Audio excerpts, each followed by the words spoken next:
Olá, amigos, bom dia. O TN1 começa hoje falando de intolerância no trânsito. A fúria de uma motorista terminou em morte. Ela arrastou uma moto, derrubou a carona e a menina morreu no local. Ela disse que fez de propósito, num momento de raiva. Só essa semana foram 3 casos de brigas no trânsito. A repórter Kessia Neto está ao vivo e traz as informações pra gente. Olá, Kessia, bom dia para você. Bom dia, George. Bom dia, Vanessa. Bom dia, amigos do TN. Pois é, foram 3 casos, como você bem disse, George, de intolerância no trânsito. O mais recente deles foi na tarde desta quinta-feira, lá na Cidade de Saúde, em Guarapari, onde uma condutora de um veículo de passeio atropelou de forma proposital um casal de motociclistas lá na região. O nosso repórter, o Yuri Demuner, foi até lá para tentar entender e preparou uma matéria para a gente. Vamos acompanhar.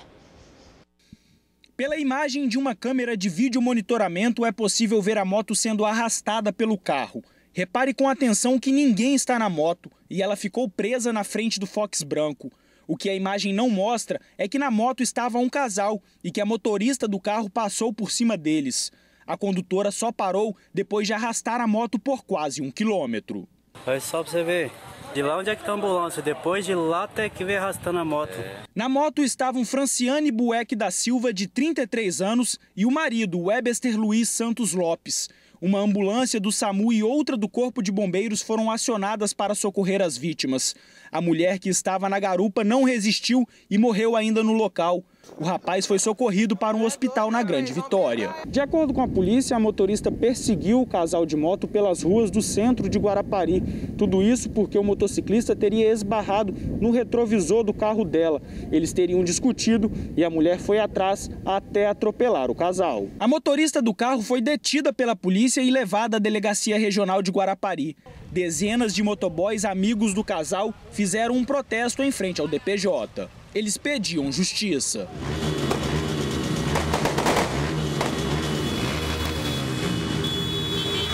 Esse motoboy é amigo de Webster e ficou sem acreditar no que aconteceu. Pelo que eu fiquei sabendo, teve a discussão no trânsito, né? Aí eu não sei realmente o que aconteceu, mas não é motivo para matar duas pessoas, entendeu? A motorista do carro foi autuada por homicídio e tentativa de homicídio qualificado por motivo fútil. Segundo o delegado, ela não mostrou nenhum tipo de arrependimento pelo que fez. Pois é, vocês acompanharam aí essa situação um tanto quanto delicada e complexa, né? Haja vista que houve ali, sim, uma situação de intolerância por parte dessa motorista, que podia ter resolvido isso no diálogo, na conversa, o que seria o certo. Mas, como nós dissemos no início do nosso bloco, este não foi o único caso, existem mais 2 casos. Há 2 dias, nós trouxemos aqui em nosso telejornal uma outra situação envolvendo essa intolerância no trânsito. Dessa vez, lá no município da Serra, na BR-101, na altura do bairro Central Carapina, onde um condutor de um veículo de passeio também foi para cima de um caminhoneiro. É importante nós lembrarmos o seguinte, esse caminhoneiro ele não estava sozinho no veículo, ele estava acompanhado de sua filha. E a situação aconteceu da seguinte forma, esse condutor do veículo de passeio, ele tentou atravessar esta via. Ao tentar atravessar a via, ele esbarrou no caminhão. Foi neste momento que ele se encheu de razão e partiu para cima do caminhoneiro sem ter culpa nenhuma no cartório. E aí ele foi para cima do caminhoneiro, ele com alicates destruiu os vidros, né, deste caminhão e ainda por cima furou os pneus desse caminhão a golpes de machado. A filha do caminhoneiro que estava com ele acabou se ferindo pelos estilhaços desse vidro. Recentemente também uma briga envolvendo essa confusão também no trânsito. Um homem acabou baleado e essa confusão toda aconteceu lá no município da Serra. Na ocasião, esse condutor ele foi socorrido a um hospital aqui de Vitória. Ele estava parado no semáforo quando toda essa discussão começou. Ou seja, são 3 casos de intolerâncias gravíssimas que consideravelmente, né, situações no qual a gente observa que falta a empatia no ser humano, falta a solidariedade principalmente e ainda assim a questão do respeito. Hoje pela manhã, nós viemos ao batalhão de trânsito localizado aqui na capital e conversamos com um capitão para tentar entender a que se deve essa intolerância generalizada no trânsito. Vamos acompanhar a fala do capitão. É sempre o outro que está com problema, é sempre o outro que está errado e essa intolerância, isso gera uma intolerância que é cada vez mais crescente.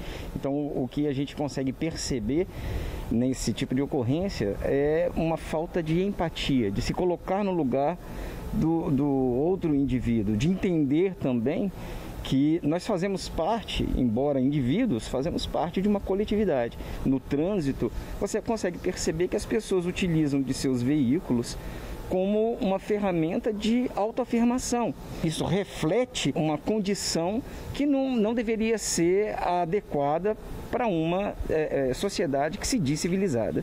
Lembrando sempre o seguinte, o principal promotor da segurança no trânsito é o próprio condutor, são os usuários da via. Pois é, vocês acompanharam aí a fala do capitão Antony, né? Que frisou de forma aí enfática que a gente precisa ter a certa empatia no trânsito. É importante a gente sempre lembrar, né? Quem é condutor, quem é motorista sabe. A gente escuta muito a seguinte frase: a gente não dirige só para a gente acaba dirigindo para o próximo também. Então é importante a gente ter a questão da empatia, ter a questão também do respeito e a tolerância. Se envolveu numa situação de trânsito, para a conversa, tenta entender o lado do outro. Eu acho que a violência, ela acaba desencadeando situações aí desnecessárias no trânsito, né? Como mortes, como essa situação desse caminhoneiro lá na Serra que teve o seu carro destruído, haja vista que este caminhão é o único meio de trabalho que ele tem para sustentar a família, e são situações que precisam ser revistas, né? Não só pelos próprios condutores, mas também para o outro que está ali do lado, né? Para o outro que às vezes vai para cima sem pensar, se enche de razão. São situações complicadas, né, George, Vanessa?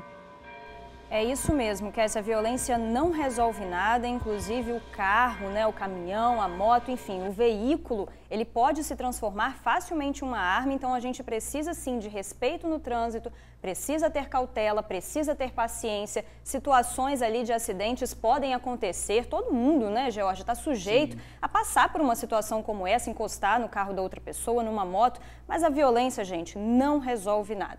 Kessia, obrigada pelas suas informações. E não é também na discussão ali que você vai resolver, né? É preciso chamar a polícia e resolver isso de outro modo. Exatamente. Ô, gente, olha só que imagem impressionante. O homem está preso em meio aos fios de energia de um poste.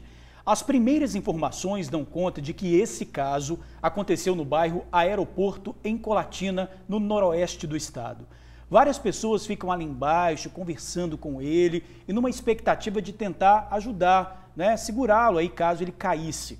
Os bombeiros e a polícia militar também foram chamados. Olha, Jorge, a gente tem outra imagem também que provavelmente foi feita antes desse homem cair. Olha só, ele está subindo no poste. A gente percebe que esse poste fica em frente a uma obra. E como ainda não sabemos por que ele tentou subir ali, a gente ainda não sabe de fato, né, o que aconteceu. Mas o fato é que há muitos fios. A gente ainda está apurando essas informações e daqui a pouquinho a gente volta com esse caso, viu? Olha, gente, tristeza no interior do estado. Um bebê de 1 ano e 8 meses morreu afogado depois de cair em um poço. Foi em Pinheiros, no norte do estado. Henrique Oliveira das Virgens chegou a ser socorrido ao hospital municipal, mas não resistiu. A tragédia aconteceu na propriedade de parentes. Os pais da criança não estavam no momento do acidente. Uma prima tomava conta do bebê e contou à Polícia Civil que o menino brincava com os filhos dela quando pediu que todos entrassem em casa. Foi nesse momento que ela teria dado falta de Henrique e segundos depois encontrou o bebê já caído dentro do poço. O menino veio com os pais da Bahia e morava há pouco tempo no estado. Uma fatalidade, né? Força aí para toda a família nesse momento de muita dor. Não dá nem para precisar essa dor, né, Vanessa? Não, fatalidade, uma tragédia de fato. Olha, gente, a Polícia Militar reforçou a segurança em bairros violentos da Grande Vitória. Ontem a gente mostrou o reforço anunciado pelo governo do estado. E olha, chama a atenção a fala do comandante da PM. Ele disse, gente, que se o suspeito não se entregar durante as operações, a polícia vai partir para o enfrentamento. Efetivo reforçado e polícia dentro dos bairros. Foi assim o início da noite de quinta-feira em Vitória. Essa foi mais uma operação da Polícia Militar para tentar diminuir a violência que tira a paz de moradores. Os militares fizeram bloqueios e patrulhamentos em pelo menos 7 bairros da capital. São unidades especializadas da Polícia Militar, cerca de 180 homens, fazendo patrulhamento e a saturação qualificada nesses bairros, onde nós tivemos incidências recentes de homicídio e também disputa por tráfico de drogas. Nas primeiras horas de operação, a PM apreendeu essa submetralhadora no Morro do Cruzamento. São armas assim, de grosso calibre, que dão o tom cada vez mais comum nessas comunidades.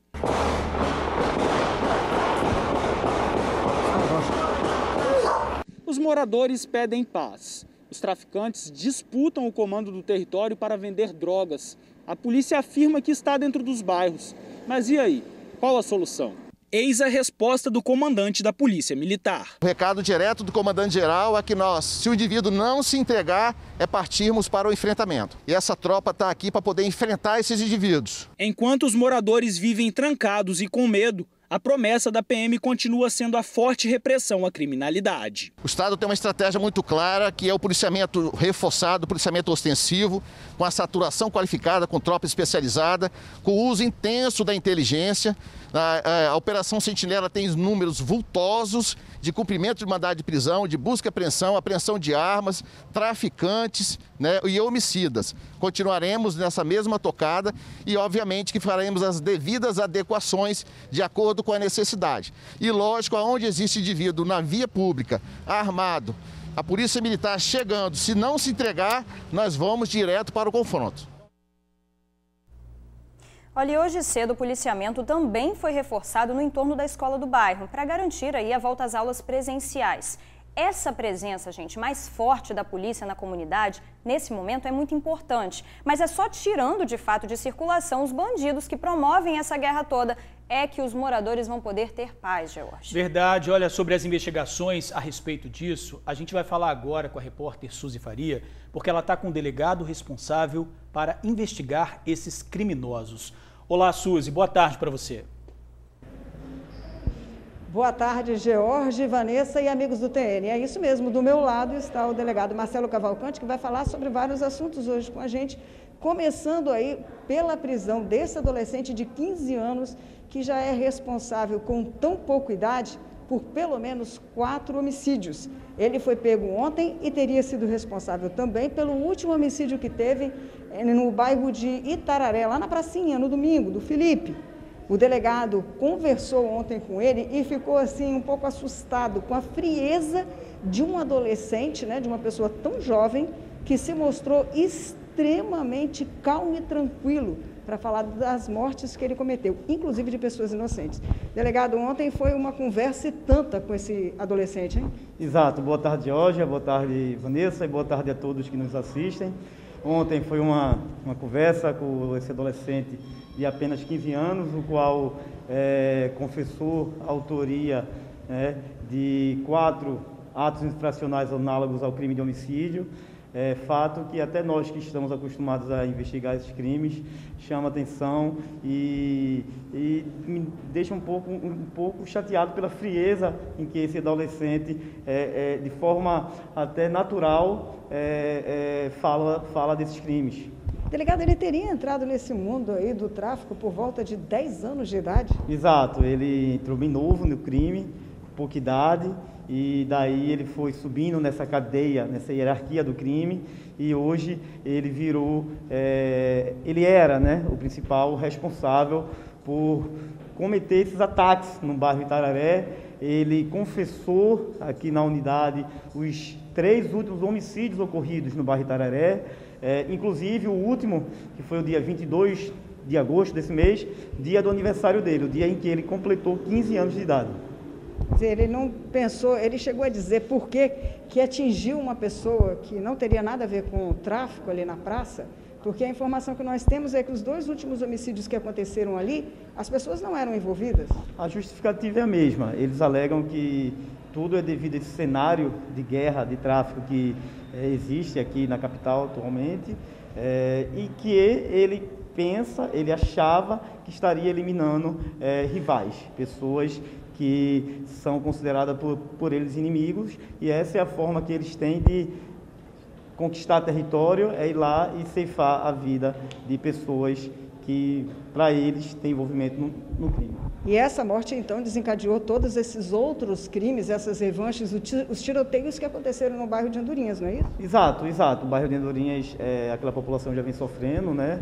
E as forças de segurança estão presentes, a Polícia Civil está fazendo a parte dela, que é investigação de inquéritos, prisão. A prisão desse adolescente é a maior prova disso.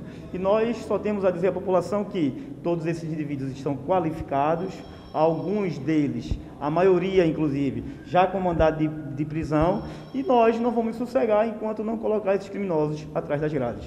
Pois é, o último, inclusive, uma pessoa morreu lá em frente à escola, né, delegado? Exato, exato. Aí em forma de um contra-ataque, né?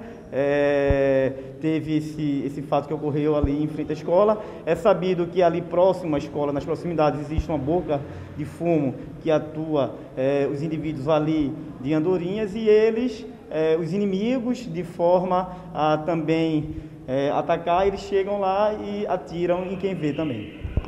E com essa explicação do delegado, a gente vai voltar para o bairro de Andorinhas. Hoje nós estivemos lá para saber se todo aquele esquema que foi anunciado ontem pela CESP, pela Polícia Militar, estava funcionando. Ônibus andando normalmente, pessoas indo trabalhar tranquilamente, os alunos voltando a ter aula presencial. Então vamos acompanhar a reportagem que eu fiz hoje de manhã lá. Vamos assistir. Andorinhas, 6h30 da manhã. Viaturas da Polícia Militar são vistas fazendo patrulha no bairro. Os ônibus circulam normalmente. Na Escola Municipal Isaura Marques da Silva, os bilhetes sobre a insegurança se multiplicaram. Essa semana, os alunos tiveram que ficar alguns dias de aulas remotas. A direção explicou nos bilhetes o motivo: insegurança gerada pelos constantes tiroteios na região e na rua da escola. E um deles, que aconteceu essa semana bem em frente, na hora da entrada dos alunos da tarde, matou uma pessoa e deixou outra ferida. Depois da semana tumultuada, a promessa foi de reforçar o policiamento. Mais uma vez, a aula presencial foi retomada, na tentativa de voltar à normalidade. Os alunos e professores começaram a chegar hoje cedo. A Guarda Municipal chegou às 7 para garantir a entrada e hoje foram bem poucos os alunos que vieram. Você deve estar se perguntando por que a maioria dos confrontos entre as gangues acontecem aqui. O pessoal que tem envolvimento com o tráfico aqui costuma fazer o ponto base deles exatamente nesse local aqui, ó, na praça e nessa calçada. Portanto, quando os inimigos vêm atacar aqui em Andorinhas, sabem exatamente onde encontrar os rivais. Só que esta área aqui é um dos pontos centrais do bairro, aonde passam muitos alunos, comerciantes, onde tem também um projeto social. Por isso, todos eles acabam na linha de tiro. É feito, algumas vezes é feito, quando a coisa aperta, está aqui, mas não está sempre. Não está a todos os horários com a gente, não. A Guarda Municipal estão, depois das 7, ficam um tempo, e não é todos os dias. Quando acontecem esses problemas, né, que estão acontecendo agora, eles vêm, dão aquele apoio no inicial, depois solta. E não estão o tempo inteiro, tempo integral de aula, como a gente... Nas redes sociais circula um vídeo que mostra a integração da PM com a comunidade local. Gravado na orla por um PM, registra a conversa deles com os jovens do bairro. E pelo papo, seriam os envolvidos no tráfico. Os jovens contam suas façanhas para os policiais. Aí quando era porque abaixadinho, na hora que ele deu uma brechada, No outro momento, um PM provoca um traficante, falando que a área deles está falida. O tráfico de vocês aqui está falido. Não tá uma a gente vem aqui prender os outros com pedrinha. Tá cansado, velho. Os caras estão jogando Stalin, vocês estão com medo? Em outra provocação, um dos traficantes comenta que o fato de ter uma viatura na pracinha de Tararé impede o ataque deles. Olha aqui, aí me fala, vocês botam uma viatura em cima da pracinha, como é que vocês querem que nós vá lá dar ataque nos caras assim? Jorge, Vanessa, a gente viu nessa situação aí que uma viatura colocada numa posição estratégica pode evitar alguns ataques, quanto esse jovem que estava aí conversando com os policiais comentou. Isso reforça, então, aquela solicitação dos moradores de que viaturas da Polícia Militar têm que ficar dentro do bairro, têm que atuar lá. O delegado Marcelo Cavalcante é até um adepto a essa situação, né, delegado? O senhor acha que viaturas dentro do bairro poderiam acabar com essa situação, esse monte de tiroteio, principalmente perto da escola? De uma forma geral, as viaturas precisam andar dentro dos bairros, né? Nessa situação específica, aquele local hoje é o local que tem a maior conflagração de crimes nesse momento e seria uma estratégia interessante, porém isso não cabe à Polícia Civil, isso cabe à Polícia Militar e à Secretaria de Segurança Pública. Nós estamos aqui apenas para investigar a função da Polícia Civil, investigar os crimes e efetuar prisões de homicidas. Bom, delegado, muito obrigado, parabéns aí pelas ações que vocês têm feito naquela região, os crimes que estão investigando e solucionando, principalmente desse jovem, né? É com vocês aí no estúdio, Vanessa, George. Obrigado, Suzy, obrigado, delegado. Agora, muito grave esse vídeo, né? A polícia conversando ali com os traficantes, é preciso que a CESP investigue isso daí. Exatamente, a gente tem que saber exatamente qual que era aquela situação ali que eles estavam de fato conversando, né, gente? Casas de luxo, piscina, muito lazer, bons carros na garagem. Gente, era assim a vida de traficantes do bairro Perocão, em Guarapari. Só que a vida glamurosa foi interrompida pela polícia. Um dos chefes da quadrilha foi preso e outro está foragido, longe da vida boa que tinha. Uma vida de ostentação em Guarapari. Casas de alto padrão, lazer e muito dinheiro. Era assim a vida de Juliano Bermonte Gomes e Nelson Trindade até pouco tempo no bairro Perocão. Essas imagens aéreas foram feitas durante as investigações que prenderam Juliano, um dos sócios da organização criminosa que comandava o tráfico de drogas na região.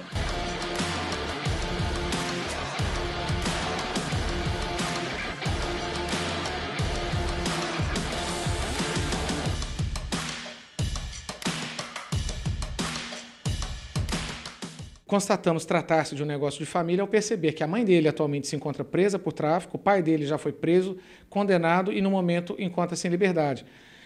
E pudemos constatar também que há alguns poucos anos o Nelson estabeleceu uma sociedade com o Juliano, que deixou de ser um mero vapor dessa organização e passou à condição de sócio minoritário, fazendo de modo a fazer com que o Nelson, a partir de então, coordenasse a venda de cocaína e crack, drogas mais rentáveis, e o Juliano coordenasse a venda de maconha, uma droga menos rentável. Juliano foi preso em flagrante em junho deste ano. Na casa dele, drogas foram encontradas. Durante a operação, a Polícia Civil mapeou 8 pontos que eram usados pela quadrilha. Cocaína, maconha e crack, tudo dominado por Nelson e Juliano. Nós conseguimos localizar, precisamente na casa do Juliano, maconha, balança, dinheiro, embalagens empregadas no invase de cocaína e, acima de tudo, arquivos contidos no celular dele que revelavam, em larga proporção, o tráfico de drogas por ele promovido. Além da vida de ostentação, os traficantes eram violentos. Desde o início do ano, a polícia passou a receber denúncias de que eles obrigavam moradores a ajudar no tráfico de drogas. As denúncias revelaram que esses traficantes obrigavam os moradores locais a esconderem drogas, armas e até mesmo a darem abrigo aos próprios traficantes. Os moradores vinham reclamando veementemente, pedindo a ajuda das polícias por meio do 181 e reportando uma violência diferenciada em comum em qualquer tipo, na grande maioria dos locais onde há a venda de drogas. Segundo a polícia, a atuação dos dois traficantes não ficava só em Guarapari. Eles recrutavam pessoas de Vila Velha e Cariacica para atuar no tráfico. Recrutando para a realização dessa venda moradores de outros municípios, principalmente mulheres. Eles entendiam que a atividade envolvia menos riscos quando mulheres de outros municípios, ou seja, não conhecidas aqui em Guarapari, eram recrutadas para a venda de drogas a consumidores finais. Nelson continua foragido. Ele é apontado como o cabeça da organização criminosa. Infelizmente, é impossível assegurar que o tráfico vai ser cessado. Nós acreditamos que esse trabalho vai trazer um bom reflexo, principalmente a partir do momento no qual alcançarmos a prisão do Nelson. Bom, então quem tiver alguma informação sobre o Nelson que possa ajudar a polícia pode ligar para o 181. O sigilo é garantido.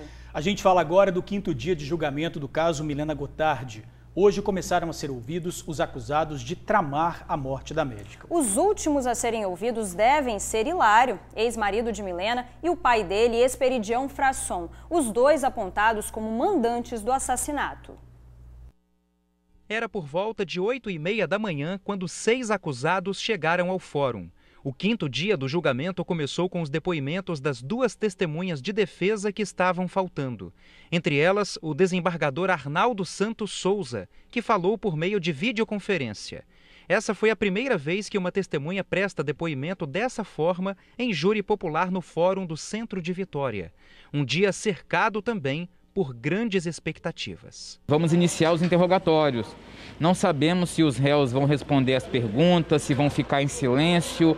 Então, a duração desses interrogatórios vai depender muito da escolha da tese defensiva, em responder as perguntas da acusação, em responder as perguntas do magistrado ou se manter em silêncio, que é um direito constitucional de todos os réus. Depois que as 2 testemunhas que restam prestarem depoimento, será a vez dos réus serem interrogados. Os primeiros a falar serão Jonatas e Bruno, depois Valci e Hermenegildo e, por último, Esperidião e Hilário. A expectativa da defesa do Jonatas e do Bruno que seja um dia, na minha opinião, determinante. Todas as testemunhas que prestaram depoimento até agora foram testemunhas periféricas, testemunhas de convívio dos réus, testemunhas indiretas, testemunhas que ouviram dizer. O Jonatas não, o Jonatas estava no dia do crime, o Jonatas participou dessa trama criminosa, conhece as pessoas que participaram, então ele vai ter todas as condições de esclarecer com detalhes, não daquilo que ele ouviu, mas daquilo que ele participou diretamente. Um momento imprescindível para a justiça, onde eles poderão esclarecer um pouco mais, contribuir com a verdade. Depois que os réus forem interrogados, haverá o debate dos advogados de cada parte. Se os réus resolverem responder a todas as perguntas, eu acredito que domingo não acaba esse julgamento. Repito, o silêncio é um direito do réu, é uma estratégia de defesa, isso não é ilegal, isso não é imoral, faz parte do direito constitucional do réu, mas o que vai depender, o que vai vincular a demora, a evolução desse julgamento, com certeza é a opção dos réus em responder ou não as perguntas que poderão ser formuladas. Bom, quem acompanhou esse julgamento durante toda a semana foi o nosso repórter Luciano Rosetti e ele continua acompanhando hoje, então, esse 5º dia de julgamento. Luciano, boa tarde para você. Como é que está aí por aí hoje? Boa tarde, Vanessinha. Boa tarde, Jorge. Boa tarde, amigo do TN também. Boa tarde para todo mundo em geral, né? Esse 5º dia de julgamento começou com o depoimento do desembargador Arnaldo Santos Souza, testemunha de defesa de Hilário. Foi um depoimento bem sucinto, bem resumido e bem direto também. Ele respondeu às perguntas e prestou todos os esclarecimentos. O depoimento dele durou menos de 1 hora, foi mais curto do que os outros, em comparação. Durou menos de 1 hora, foram cerca de 40 a 45 minutos. E o desembargador disse que Hilário foi assessor de gabinete dele na época em que ele atuava como juiz. Ele disse que Hilário se dava bem com os colegas, prestava aí seu serviço, fazia seu serviço de modo qualificado, era um bom funcionário e se dava bem com todo mundo em geral. Porém, o desembargador, em certo momento, ressaltou um ponto interessante, que causou até um pouco de controvérsia entre todos que estavam lá. Ele disse que, na época, ele teve uma noção do que estava acontecendo entre Milena e Hilário e chegou a aconselhar os dois para que buscassem a reconciliação. Ele chegou a aconselhá-los a fazerem as pazes, dentre aquele relacionamento conturbado. Logo depois dele, foi a vez da última testemunha de defesa de todas, Foi um conhecido, um colega de Esperidião Frasson, que disse que não sabia de nada, não tinha noção dos crimes que estavam acontecendo, enfim, não sabia de nada. Foi um depoimento curto também. Agora o processo entra numa nova fase, Agora os réus vão ser interrogados. E a gente tem aqui a sequência dos réus e desse interrogatório que será feito. A sequência foi passada pela Assessoria de Justiça. Em primeiro, vai ser interrogado o Jonatas, logo depois o Bruno, Valci, Hermenegildo, Esperidião e, por fim, Hilário Frasson, que vai ser interrogado por todos aqui, O processo agora entra numa nova fase, é um processo extenso, como a gente vem falando aí ao longo da semana, e pelo menos vai durar até o próximo domingo. Mas a gente vai acompanhar tudo aí para passar os detalhes para você, amigo do TN. Volto com vocês. Jorge Vanessinha. Valeu, Luciano. Obrigado aí pelas informações. Olha, gente, teve protesto de cobradores em Vitória hoje cedo. Os manifestantes percorreram ruas da capital até o Palácio Anchieta. Eles querem, gente, o retorno ao trabalho. Isso porque desde o início da pandemia, já há 1 ano e 6 meses, os cobradores estão parados, recebendo em casa. Motoristas, cobradores, fiscais dos terminais do sistema Transcol saíram nas ruas de Vitória em protesto, pedindo a volta dos cobradores dentro dos coletivos.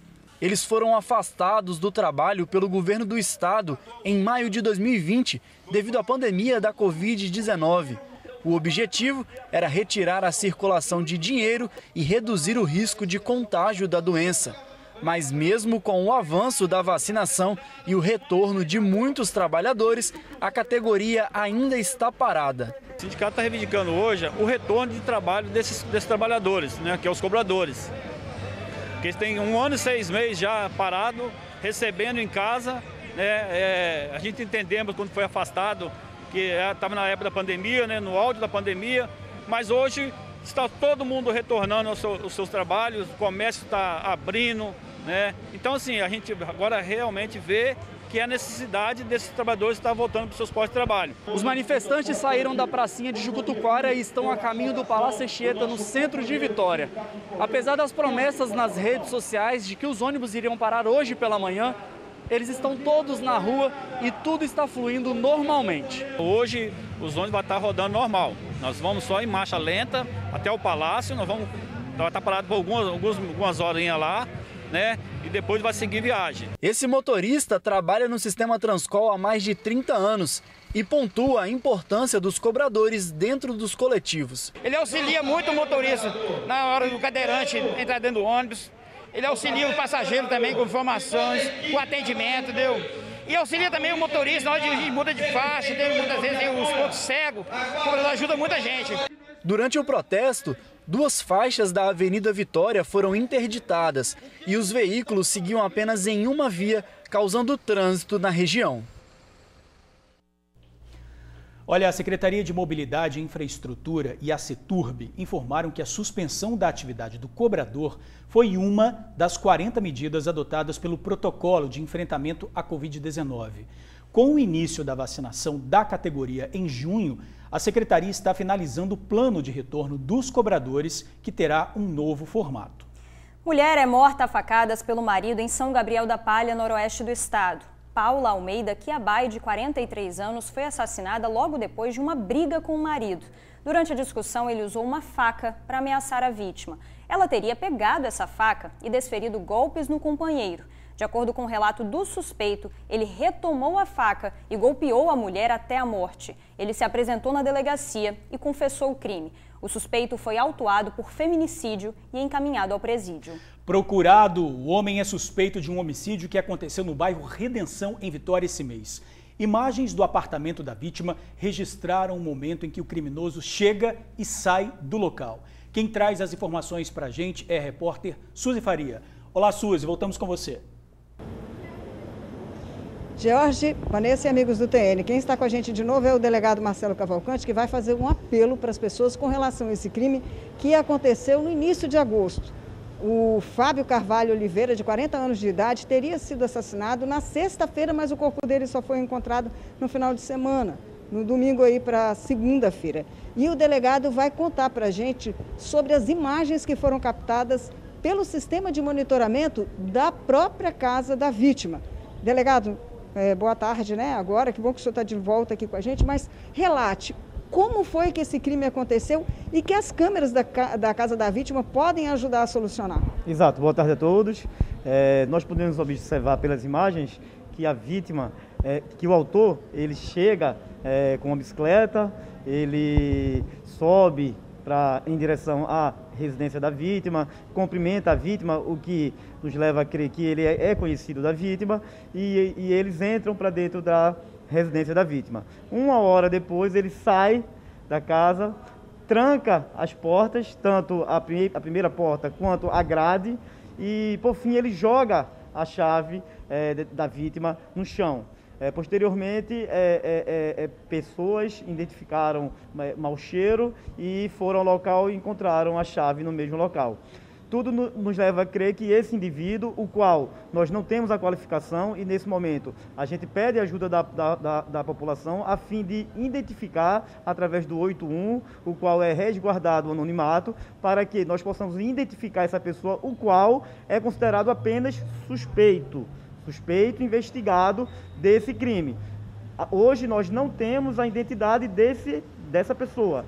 E aí as pessoas que conhecem essa pessoa, através do 81, pode nos ajudar a Polícia Civil a fim de colocar esse criminoso atrás das grades. Até porque, delegado, logo depois que ele sai, que uma pessoa vê essa chave ali, que fotografa, que chama a polícia, né? A chave se manteve naquele mesmo lugar. É a última pessoa a ver o rapaz vivo, né? O Fábio? Exato. Foi feito um árduo trabalho de análise das imagens e não foi verificado que nenhuma outra pessoa adentrou no imóvel. Como que uma visita fecha a porta, né, da casa de quem vai visitar e joga uma chave no chão. E posteriormente essa pessoa é encontrada morta. Então nós, mais uma vez, ressaltamos que precisamos identificar esse indivíduo a fim de que nós possamos fazer justiça e colocar essa pessoa, caso seja ele o culpado, atrás das grades. Agora, a vítima foi encontrada morta em cima da cama, a tesouradas, várias tesouradas? Exato. A vítima, infelizmente, foi assassinada com golpes, né, de tesoura, o que nos leva a crer que não foi um crime premeditado, porém não excluímos nenhuma hipótese. A função hoje nossa é investigar todos os crimes e usar a população para que possa nos ajudar a fim de identificar essa pessoa. Tudo isso que o senhor disse pode ser resumido. A vítima conhecia o autor, eram pessoas íntimas, já que ele passa 1 hora ali. A vítima é encontrada seminua em cima da cama e depois esse homem vai embora levando apenas o celular da vítima, é isso? Exato. Foi notado o fato pelos familiares, falta apenas o celular da vítima. Nós estamos fazendo um trabalho em cima desse objeto. Esse indivíduo precisa ser identificado. Ele sim era íntimo da vítima, ele era da relação pessoal da vítima, né? E de forma covarde, possivelmente essa pessoa é esse indivíduo. Então nós precisamos hoje identificar essa pessoa a fim de que ele venha até mesmo se defender, exercer seu direito de defesa e vir na unidade policial para que nós possamos, se foi ele o culpado, apontá-lo como autor do crime. Para terminar, delegado, qual teria sido a motivação? A polícia já descobriu? A polícia não exclui nenhuma hipótese. Está muito cedo, as investigações ainda estão em andamento, porém nós acreditamos que seja, os autos falam isso, que seja uma questão passional. Não foi um crime premeditado, não foi um crime que foi utilizado arma de fogo, não foi um crime que a vítima teve vários disparos. A vítima foi assassinada com golpes de arma branca, o que nos leva a crer que foi uma situação passional, uma situação de momento ali em que gerou aquela briga e o assassinato da vítima. Pois é, gente, fica aí então o apelo do delegado para quem conhecer este homem, quem souber do paradeiro dele, que ligue para o 181, avise a polícia para que a família dessa vítima possa ter uma resposta adequada ao crime que foi cometido.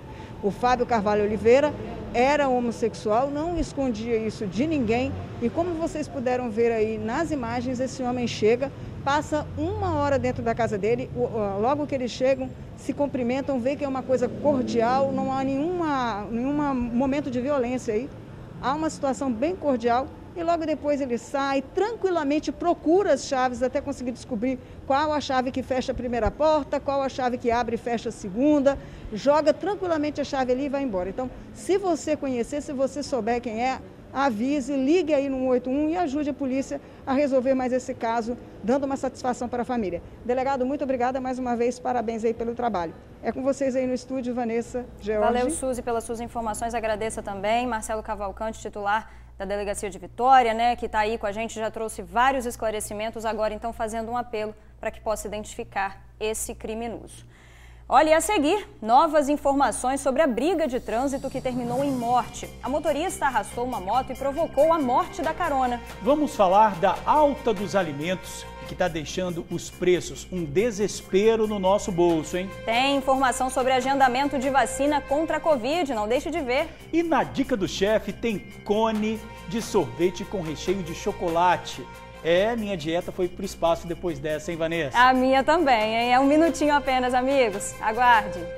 Em São Mateus, no norte do estado, um homem foi assassinado pelo próprio sobrinho.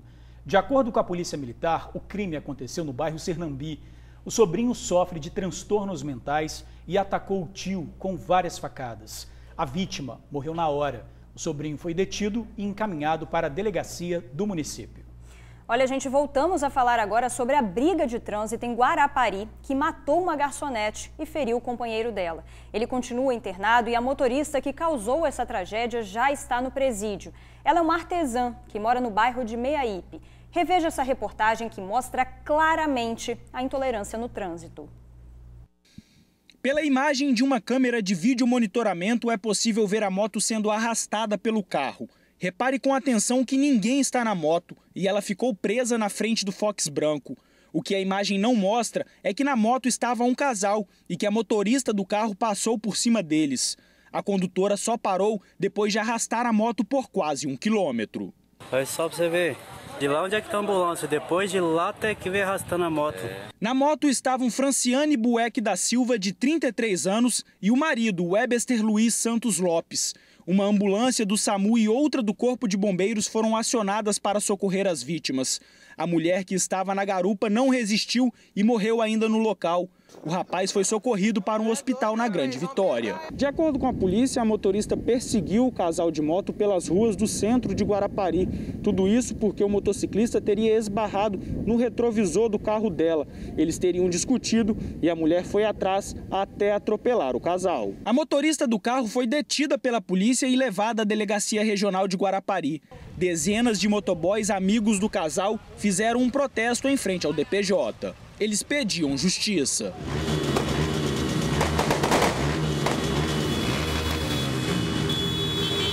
Esse motoboy é amigo de Webster e ficou sem acreditar no que aconteceu. Pelo que eu fiquei sabendo, teve a discussão no trânsito, né? Aí eu não sei realmente o que aconteceu, mas não é motivo para matar duas pessoas, entendeu? A motorista do carro foi autuada por homicídio e tentativa de homicídio qualificado por motivo fútil. Segundo o delegado, ela não mostrou nenhum tipo de arrependimento pelo que fez. A motorista foi presa e levada para o DPJ de Guarapari. Ela foi autuada por duplo homicídio doloso no trânsito, que é quando o condutor mata ou assume o risco de matar outra pessoa. E se condenada, ela pode pegar até 20 anos de prisão. Olha, gente, tá difícil, né? Cada dia mais difícil. Alimentos com preços nas alturas. Arroz, feijão, tomate, ovos, tudo tá caro demais.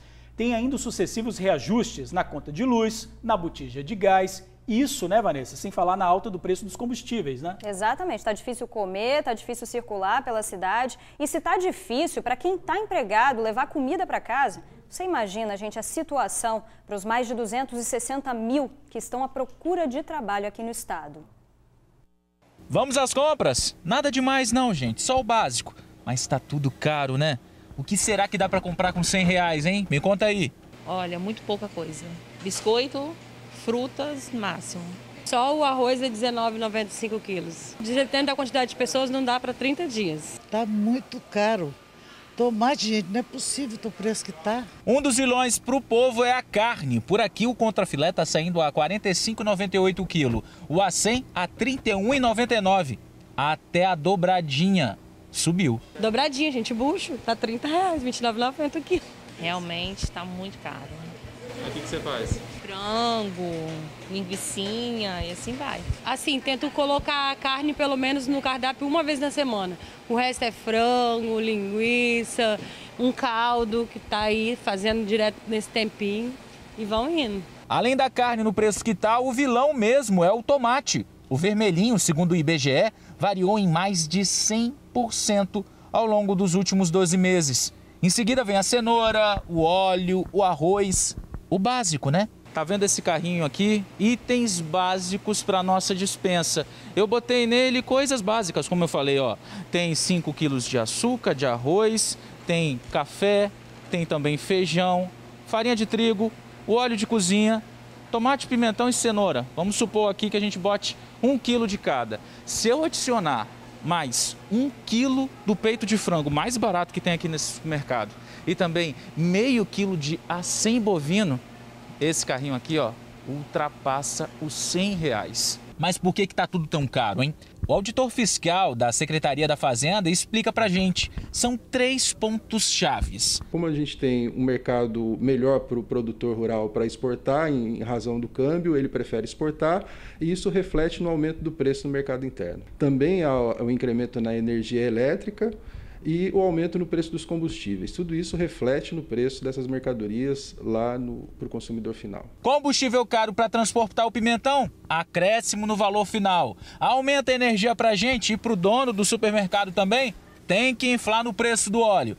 Mas será que reduzir o imposto no básico dá? A variação dos preços não tem ligação com aumento tributário. Esses produtos já sofrem a menor tributação possível, em torno de 7%. Então, qualquer redução não implicaria significativamente em queda do preço. Vamos às compras? Dá até medo, né? Mas do jeito que tá, para não faltar na mesa, o negócio é procurar as promoções. Aquela terça da cenoura, a quarta do feijão, a quinta da carne.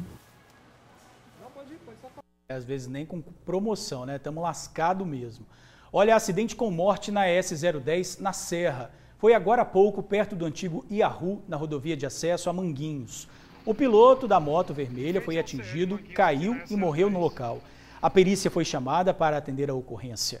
Ainda não se sabe o que motivou a batida. A vítima ainda não tinha sido identificada.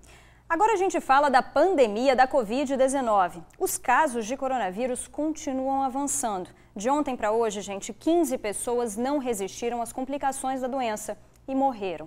No total, durante toda a pandemia, o estado perdeu 12.192 capixabas. Mais de 559 mil casos da doença foram registrados e mais de 536 mil pessoas se recuperaram. Olha, a gente confere agora o painel da vacina. Mais de 2.427.000 receberam a primeira dose e mais de 1.183.000 a segunda dose. Falando em vacina, Vanessa tem informações aí sobre agendamento, né, Vanessa? Exatamente, gente. Vamos agora então saber aonde tem agendamento aberto na tarde de hoje. Olha só, Vila Velha tem mais de 17 mil doses para o agendamento a partir das 3 da tarde. São mais de 3 mil vagas para o público de 18+, gestantes e puérperas, e mais de 13 mil vagas para D2, ou seja, para quem precisa tomar a segunda dose.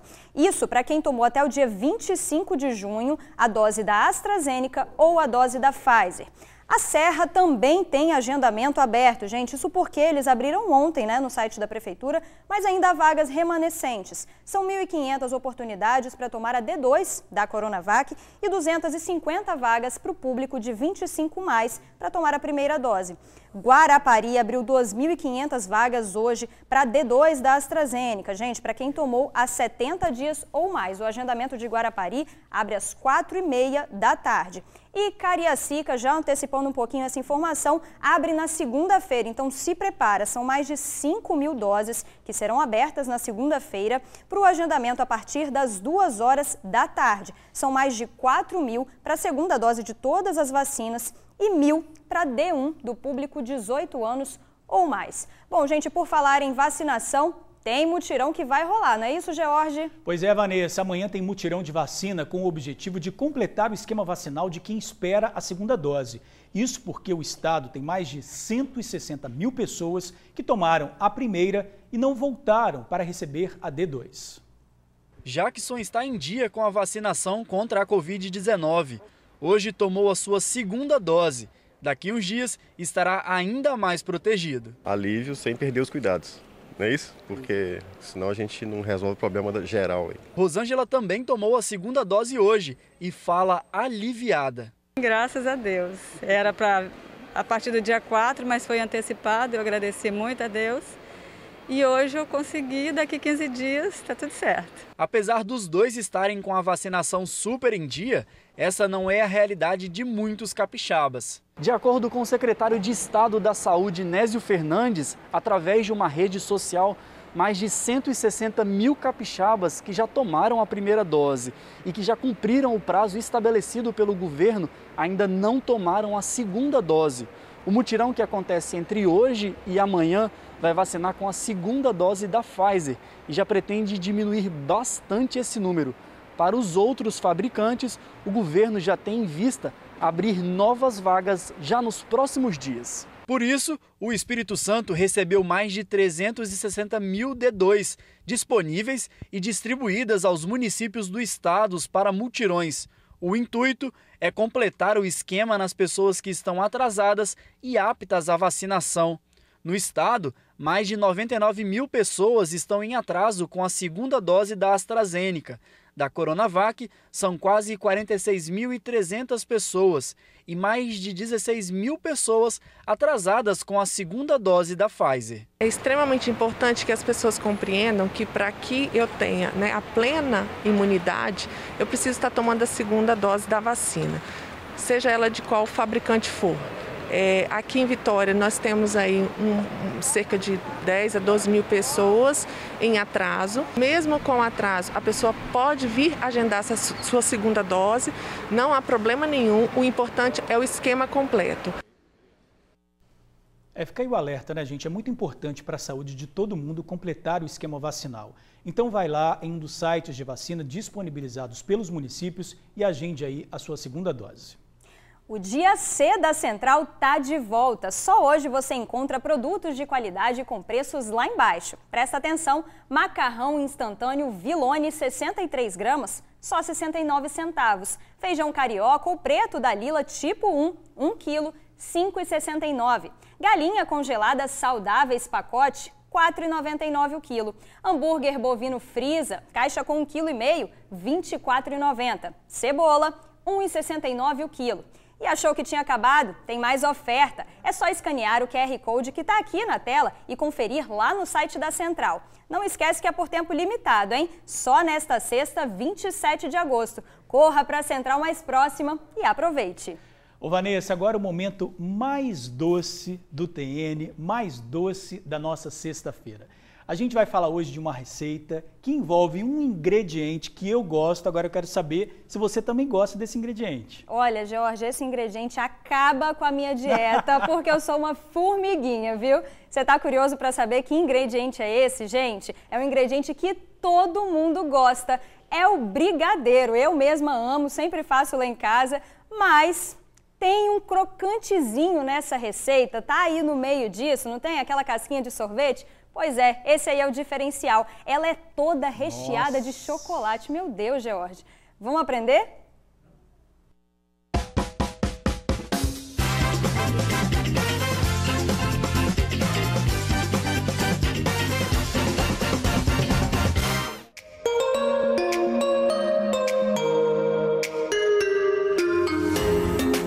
Hoje a gente está aqui na casa da Rayane, especificamente na cozinha dela, porque ela vai ensinar uma receita que é uma delícia. Rayane, o que você vai ensinar para o pessoal de casa hoje? Eu vou ensinar para vocês um delicioso cone recheado. Vai ficar bom então, né? Uma delícia, garanto. Vamos à receita. Casquinhas de sorvete, 200 gramas de chocolate fracionado meio amargo e granulado para enfeitar. Para o recheio, uma caixa de leite condensado, uma caixinha de creme de leite, 2 colheres de sopa de manteiga, 2 colheres de sopa de chocolate em pó. Para deixar a casquinha pronta para receber o recheio, derreta o chocolate fracionado no micro-ondas, em média por 1 minuto e meio. Mexa a cada 30 segundos até derreter. Você também pode derreter o chocolate em banho-maria, como preferir. Depois do chocolate derretido, vai banhar a parte de fora das casquinhas com o auxílio de um garfo. E aí, é só deixar por 5 minutinhos em temperatura ambiente. Depois, mais chocolate derretido na beirada da casquinha e granulado para dar um toque especial. E mais uma vez, a casquinha vai para a secagem. Enquanto elas secam, vamos conhecer um pouco da história da Rayane com os doces. Desde muito nova eu sempre gostei de fazer bolo aqui em casa, eu aprendi foi com a minha madrinha, né? Ela tinha o costume de fazer bolo pra gente aqui E lá para 2015, eu senti a necessidade de fazer bolo no pote para vender. E aí, recentemente, assim, há uns 2 meses atrás, eu saí da onde eu trabalhava para me dedicar realmente aos doces. Porque com o trabalho fora e trabalho em casa com os doces, eu não tinha tempo. Então agora eu tenho tempo, eu tenho total disponibilidade para me dedicar aos meus doces. E é algo muito gratificante, porque é muito legal quando eu vou vender os doces e vejo assim o sorriso das pessoas, a alegria, porque ninguém fica triste, né, comendo um doce. Vamos agora então preparar o recheio de brigadeiro para poder preencher as casquinhas.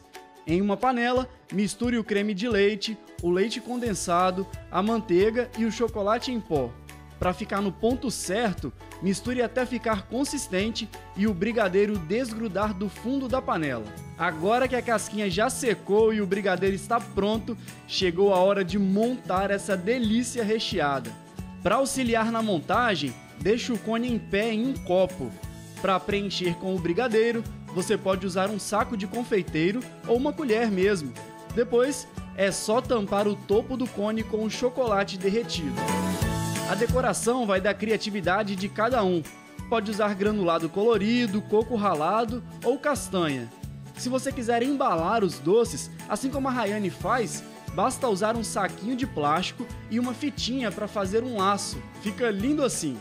Além do cone de brigadeiro, a Rayane tem os sabores de ninho com Nutella, ninho, prestígio e ninho com morango.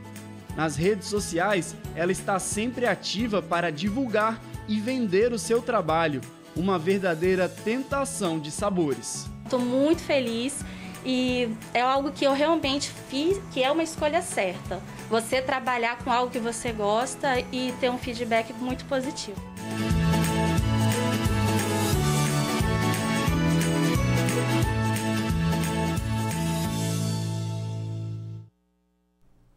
E olha só, gente, hoje a gente não vai passar vontade. Olha só o que está aqui na minha mão. Coloca aí, ó. Que delícia. Ó, higienizei as mãos, lavei, passei álcool. E agora eu vou dar essa parte aqui de cima, tá vendo? Ó, pra Vanessa. Nossa, que cremosidade, senhora, hein, Vanessa? Gente. Vê se tá bom esse brigadeiro aí. Deixei você com água na boca, né? Agora, olha só, eu vou pedir pra Cezinha agora colocar aqui que a gente vai quebrar esse cone para ver como é que tá aqui dentro, hein? Ó. Ixi, gente, é duro, mas, gente, olha isso. Super recheado, ó.